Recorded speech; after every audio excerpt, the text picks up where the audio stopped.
آمنت باللہ وملائکتہ وکتبہ ورسلہ والیوم الآخر والقدر خیرہ وشرہ من اللہ تعالی والبعث بعد الموت۔ ایمان مفصل جب ہم پڑھتے ہیں تو بنیادی عقائد میں سے ایک عقیدہ تقدیر کا بھی ہمیں پتہ چلتا ہے۔ تقدیر کیا ہے؟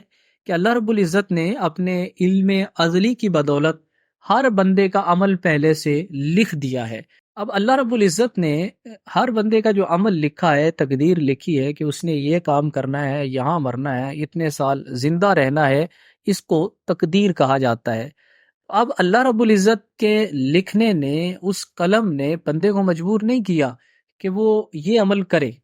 جو انسان عمل کرتا ہے وہ اپنی خواہش سے کرتا ہے، اپنے ارادے سے کرتا ہے۔ اللہ قرآن میں واضح طور پر فرماتا ہے فمن شاء فلیؤمن ومن شاء فلیکفر، جو چاہے ایمان لائے، جو چاہے کفر کرے۔ ایسے ہی اللہ رب العزت نے اچھائی اور برائی کے بارے میں بیان کیا ہے کہ میں نے اچھائی بھی بتلائی ہے، برائی بھی بتلائی ہے۔ یہی کنفیوژن صحابہ کرام رضوان اللہ علیہم اجمعین نے جناب رسالت مآب صلی اللہ علیہ وسلم کی بارگاہ میں رکھا کہ اے اللہ کے رسول صلی اللہ علیہ وسلم، جب ہر معاملہ، ہر فیصلہ ڈیسائیڈڈ ہے، اس کا فیصلہ ہو چکا ہے، تو پھر ہمارے عمل کا کیا فائدہ؟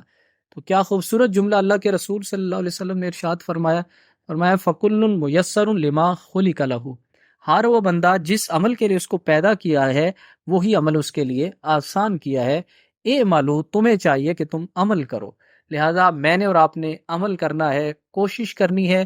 اللہ رب العزت نے فیصلہ لکھا ہوا ہے، لیکن اس فیصلے نے مجھے اور آپ کو مجبور نہیں کیا۔ اللہ رب العزت ہمیں سمجھنے کی توفیق عطا فرمائے۔